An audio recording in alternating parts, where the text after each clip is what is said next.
Bandana Gaming, the channel where Logan will show you everything. From gameplay to gear, their crew is here to take you on a journey through every atmosphere. Releases to news, you don't have to choose. Red Bandana Gaming is here for you. Hey everybody, Logan here, and today we had the Xbox Games Showcase. Awesome. It was awesome. Probably the best showcase I've seen for any company game-wise in quite some time. Really impressed. Well, mostly impressed. There are a number of games that I was like, ooh. Few games that I was like, how about that? And a few games that were just, we don't need those. But this video is not covering those. This video is going to cover the most greatest awesome games of the show. So that for me will be, there's 1, 2, 3, 4, 5, 6, 7 on my list. 7 on my list. I have them written down, and I'm going to go through each of them and why. So as I decided to do this, I was really reluctant on making it larger. There were a few that I decided, you know what, I really liked it during the show. I was like, ooh, and I'll give you an honorable mention, and that was Warhammer 40K. What was that one called? Darktide? Darktide. And I was like, wow, that looks really good. But the more I thought about it, the more I was like, am I going to buy it at launch? Is it going to be one of those games that I'm definitely must buy? No. So that's why I did not make it to this list. So there are a couple of games like that. But starting out, this is no surprise to anybody, and that's Halo Infinite. Of course, Halo Infinite's gonna be the best, the one that I'm looking forward to the most, because that video though, I mean, the game looks fantastic. The draw distance was just mind-boggling as you were going up the elevator, and they showed how far out you could see. That was sick. That trailer though, I mean, the gameplay was just fantastic. The details in the textures. And going back to that original Halo style gameplay with that added grappling hook, that grappling hook definitely gave it some depth, so it wasn't the same game we always played. It gives it a little more strategy, gives it something new. I like that, but otherwise it's still that Halo that we know and love. The story continues after 5, and it picks up after that. I want to see how they incorporate that. That looks fantastic. I'm loving it. Halo Infinite, the game for me. Next would be FABLE. Playground Games FABLE. I just hope they don't turn into Lionhead, because they was a Lionhead. Get it? Because they were okay, I'm not everybody. No, but the fact that the guys who make Forza Horizon are making the new FABLE, I was a little shocked when I saw the little fairy. I was like, I don't remember fairies in it, but there was all kinds of magic and stuff. They could do all kinds of things, and I was just happy. I was happy. I was like, when I saw Playground Games, I was hoping, okay, it's either, no, before that, when they said we have one last announcement, I'm like, Perfect Dark Fable. If, for those of you who watch it, you know. And when it was Fable, I was like, yes, I freaking exploded. It was okay, yeah, fantastic. Can't wait to see what they do. I mean, I love Fable 1, 2, and 3. Played the crap out of all of them. Played 3 with friends. I played 2 as well. I mean, it was just great. I mean, it's been a great series. Yeah, Peter Molyneux made some promises that definitely didn't pan out, and that's fine. That's cool. I get it. Okay, no biggie. But the fact that they're not making any crazy promises with this one, and, you know, we're going to hear some more about it. I'm looking forward to it. And, of course, the next one is Forza Motorsport. It's funny how they're not calling it 8. How it's like new for the next consoles, new for, yeah, and a lot of these games didn't say Xbox One. A lot of people are like, oh, they're all going to come out. No, these are all Xbox Series X exclusives. Now, yes, they're going to be on PC technically because you'll be able to play it via Game Pass and whatnot, but it's still, yeah, then it would, yeah, but that's the Microsoft ecosystem, and that is completely fine because I'll be able to take my Xbox games and play them on the go.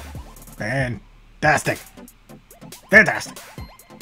And Forza, man, I am the biggest, I'm hyped, as you can see, the biggest Forza fan. I have every single Forza game. I have a ton of time in mainly 5 and 6. I have a lot of time. But most people, like, if you go and look at my profile, you're gonna be like, oh, you're only at such and such level. Yeah, because you know what I do? Build cars. I build and I build and I build and I design and I customize and I build. That's what I freaking love, and I test them and I race them. I don't do the world races much because they make me use cars I don't like. I don't like the foreign cars. I don't like Japanese cars. Not, you know, they're not my thing. I use GM, American Muscle. I will use Holden and the other GM subsidiaries. I really like the Holdens, but otherwise I'll use, if it's European, Aston Martin. But yeah, so I don't really like it when they make me use like the little Mazdas and stuff like that. No, thank you. You know, if you like those, that's cool. That's your deal, not mine. I like the big American Muscle V8s and whatnot. So I'm really looking forward to seeing what they add and seeing the cars and the full gameplay. We saw in-game footage, well, in-game engine footage, which is looked fantastic, but I can't wait to see how it looks better further down the line with full hardware capabilities, and I'm just so looking forward to it. The next one caught me out of left field, and that's Avowed. How awesome is that? It's like Obsidian went, hey, we can make an Elder Scrolls game too. They made Fallout better. Now this is going to be a little blasphemous because, you know, me and my Elder Scrolls. Let's see, I'm already getting goosebumps to seeing it. So if they're going to take a foray into the first person medieval-esque RPG, supposedly takes place in the world or set in the world of Pillars of Eternity. I can't wait. So if they can do great with their Fallout successor, something, whatever you want to call it, Outer Worlds, yeah, and hold on, Obsidian makes another appearance on this list. But yeah, Avowed, that looked really cool. I can't wait for that one. I want to see more of that. All we got was all that cool, the arrows and everything, and then you see, I was like, oh, okay. So yeah, that's gonna be awesome. Next one is a no-brainer for me, and it's New Genesis. I was like, say what? Phantasy Star Online 2 New Genesis. I thought it was a brand new game. Is this an expansion? It's like a full expansion, because they even changed the layout. They changed your HUD. They changed everything. So I really want to see if this is going to be like a spin-off game, like how they have the PSP versions of the game where it's the same but different, and they've, you know, Phantasy Star Universe, and all I know is I flip my can't wait for that. So that's one of my biggest ones that hit me, and I just went woo. And knowing that all these are exclusive to Xbox in some form or fashion, whether it's a timed exclusive or console launch exclusive or complete exclusive, this is where we're going to be playing it, and I'm just like, wow, me happy, me so happy, yeah. Sorry, I'm just happy. Next one, I think is really crazy when they did it, when they showed the game, I should say, when they presented it in the previous one, the third party showcase back, what was that, May? this one was really creepy, and I was like, ooh, I want to see more. The medium. Medium looks amazing.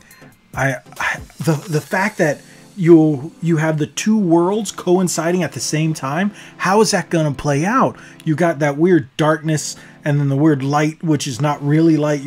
It gave me a weird Silent Hill vibe, and it just went, and then it took that turn, and I was like, and you could see how she's moving along the wall during gameplay and how it changes from, and they did the split. Oh, I can't wait. I really want to dive into that game. I really want to see that. I'm not a huge fan of horror games, besides, well, I do like Resident Evil, of course, and lately I have like the Man of Medan, or the Dark Pictures anthology series. I'm really looking forward, if you guys haven't figured that out by watching the other video. Yeah, I'm really looking forward to this type of game. So it really got me stirring. Now there are a lot of other games that, like what was it, As Dusk Falls. I really liked the art style and stuff, but I need to see more before I really, you know, go, okay, I want to play this game.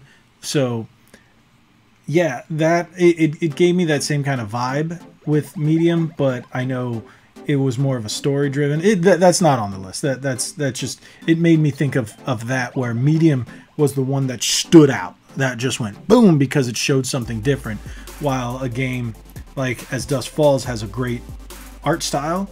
There wasn't anything that just went boom, you got to get this. It just, the Medium, once they did that, they showed the two variations of the alternate world kind of thing, and that just really did it for me. And the final one, like I said, it's an Obsidian game. Of all the games, and the trailer was hilarious because of them saying this is not a game, then this is not how Obsidian makes it, and I was like, wow, was Grounded. That looked really flippin' cool. It's a survival game. I'm not a big fan of survival games. Yeah. It's like Honey, I Shrunk the Kids, but like in online multiplayer. And I just went, man, that hit me in the nostalgia bone, because when I was a kid, and I remember when the Honey, I Shrunk the Kids playground area at MGM Studios / Hollywood Studios at Disney World opened up, and I was like, oh, this is so cool. I mean, to do this in real life, but it was really cool now to make a video game like that. Oh, I'm so down for it. And there was the kind of thing where you could help your friend or let him die and get the crap out of it. I was like, oh, yes, I'm so looking forward to Grounded. I'm not a big fan of games where you play as children. It's just, you know, it's harder for me to relate to the character. Maybe when I was young, but this one's really cool. This one, I really like the concept. I really want to see how this plays out. And yeah, so those are my 7 games. I guess those were 7 games that were my most anticipated. There are a couple of others, like I would give honorable mentions to. Again, like I said, As Dusk Falls, Psychonauts 2. Psychonauts 2, I never played the first one. Like Dark Tide. I'm going up and down the list. Hellblade 2, because I never played the first one. So these games look really cool, but I could say disconnected from it, because either it's a sequel or a game that I need to know more about before I get really hyped. So these other ones were really hyped.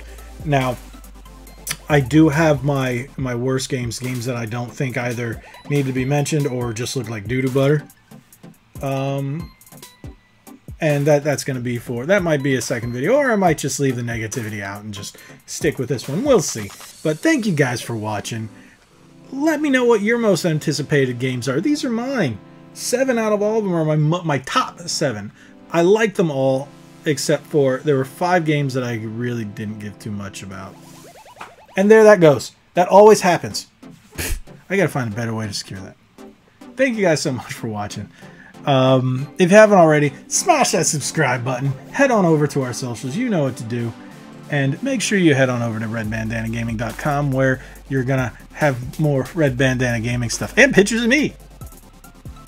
Yeah, pictures of me. And places that we used to go before the quarantine days. That's what I'm calling it, quarantine days, because it's quarantine days, quarantine. Okay. But again, thank you guys for watching. Again, let me know what you guys think. What are your most anticipated games? Like we always say, be legendary. Thanks again.